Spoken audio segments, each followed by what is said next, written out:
Bonjour à tous. Aujourd'hui, dans ce tuto, nous allons voir Vrikshesana, la posture de l'arbre, qu'il s'agit d'une posture d'équilibre qui a donc pour objectif de nous faire travailler notre équilibre. Elle renforce également les muscles de la jambe d'appui, les muscles du tronc, les épaules, les bras, et améliore la mobilité des hanches en ouverture et des épaules. Donc on va se placer d'abord dans Tadasana, vous avez juste besoin d'un tapis.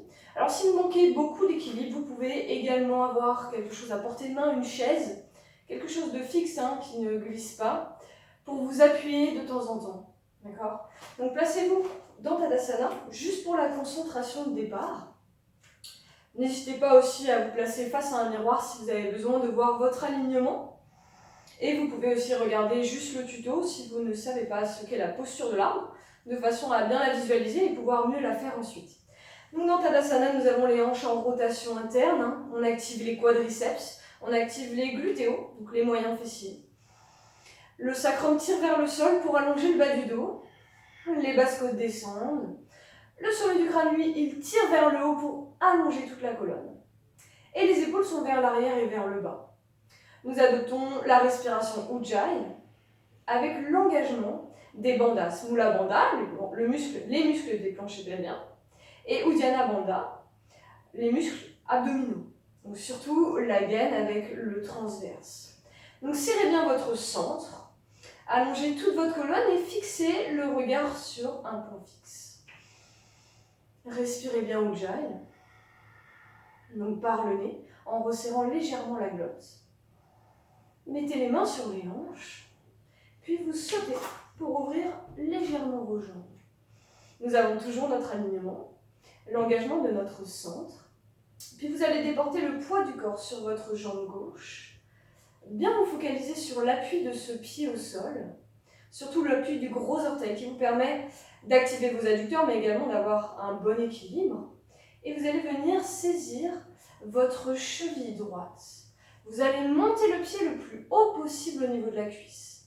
Vous pouvez garder le pied, je le montre, au niveau du mollet, ou légèrement juste au-dessus du genou. Et ensuite, c'est le plus haut possible, le talon vers le périnée. Vous créez un bandhas ici, en pressant votre pied contre votre cuisse. Et la cuisse contre le pied. C'est léger, mais vous sentez que c'est tonique et c'est lié au gros orteil. On appuie bien le gros orteil dans le sol. Donc descendez vos épaules, trouvez votre équilibre, respirez Ujjayi, abaissez bien votre sacrum, tirez bien le sommet du crâne vers le haut. Ressentez l'équilibre qui est nécessaire à avoir. Cherchez ici l'ouverture de votre hanche droite. Donc on va contracter les adducteurs, on les renforce, pour ouvrir cette hanche et pour étirer les adducteurs. Puis vous allez joindre les mains en prière, les presser l'une contre l'autre. Soit vous restez ici, soit en inspirant, vous tendez les bras vers le haut. Vous gardez les épaules basses, alors on peut aussi être main largeur d'épaule, si c'est compliqué de serrer les mains. Cherchez à tirer le bout des doigts vers le haut, en opposition aux épaules qui tirent vers le sol. Pareil, le sommet du crâne tire vers le haut, le sacrum vers le sol. Abaissez vos basses côtes. Pressez les paumes de main l'une contre l'autre pour engager les triceps, pour engager votre haut du dos. Cherchez plus d'ouverture de hanche. Ressentez le travail des muscles de la jambe d'appui, du dos, puis doucement, soufflez pour redescendre vos mains, puis pour reposer le pied. Je vous laisse relâcher un instant votre jambe gauche, tout en gardant la respiration Ujjayi, tout en gardant votre concentration. Et bien sûr, nous allons nous concentrer sur le pied de la jambe d'appui, la jambe droite cette fois-ci. Alors je ne l'ai pas dit tout à l'heure, mais votre pied doit être dans l'axe. Alors bien sûr, toute personne est différente. Si vous avez une forte déviation au niveau du tibia notamment, et que la jambe a besoin d'être légèrement en extérieur, il faut qu'elle le soit, mais essayez de garder un maximum l'alignement. Pressez bien le gros orteil au sol. Vous déportez donc votre poids du corps sur votre jambe droite, puis vous venez saisir votre cheville et vous placez soit au niveau du mollet, soit au niveau de la cuisse. On y va bien sûr étape par étape, l'objectif étant de conserver l'équilibre et de le travailler. Donc ça doit être ni trop dur, ni trop facile. Même si c'est la posture, une des postures les plus simples d'équilibre en yoga, hein, puisque le tronc est aligné aux muscles, aux os de la jambe d'appui. Donc cherchez ici à bien tirer le sacrum vers le sol, à bien tirer le sommet du crâne vers le haut en repoussant fortement le tapis avec le pied droit. Vous cherchez l'ouverture de votre hanche gauche en contractant vos abducteurs. Bien, vous devez sentir que tout votre corps est actif, vos bandasses le sont également. Les basses côtes descendent et vous joignez les mains en prière pour activer vos triceps, votre haut du dos. Puis vous inspirez, vous montez les bras vers le haut. N'oubliez pas, les mains peuvent être écartées largeur d'épaule. Hein. On resserre éventuellement si on peut, puisque l'objectif final est là, mais c'est toujours étape par étape. Bien, concentrez-vous quand même sur votre jambe d'appui, le pied droit qui presse au sol, hein, le gros orteil notamment.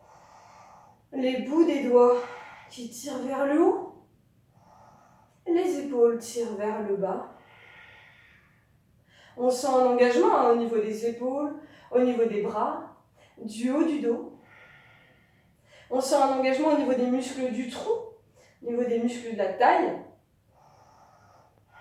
Bien sûr, la jambe d'appui s'engage énormément. On sent aussi un étirement au niveau des adducteurs de la jambe gauche, une contraction au niveau des abducteurs de cette jambe. Cherchez plus d'autograndissement sur vos inspirations. Sur les expirations, plus d'engagement dans votre centre, mais également le bandas, le pied et la cuisse. Ressentez ce travail d'équilibre et de renforcement musculaire. Comme je l'ai dit, si vous avez besoin de vous tenir légèrement, vous pouvez. Vous pouvez également garder la pointe au sol. Et doucement, on va défaire la posture, on descend les mains et on repose le pied. Bien, relâchez un petit peu vos deux jambes. Sentez votre différence de concentration parce que c'est une posture également qui nous oblige à nous concentrer, notamment parce que nous avons le regard fixe, mais aussi parce que c'est une posture d'équilibre. Ah, ça fait du bien. Donc j'espère que ça vous aura aidé à bien vous placer dans Vrikshasana, la posture de l'arbre. Et si cela vous a aidé, n'hésitez pas à partager le tuto, même à le refaire, hein, pour avoir les bonnes consignes et le bon alignement. Votre bon alignement, attention, nous sommes tous différents. Donc voilà, j'espère que ça vous aura aidé. N'hésitez pas à partager, à liker la vidéo. Et vous pouvez faire appel à moi si vous voulez que je vous corrige en direct. Donc voilà. Je vous souhaite une bonne journée et je vous dis à bientôt dans un prochain tuto.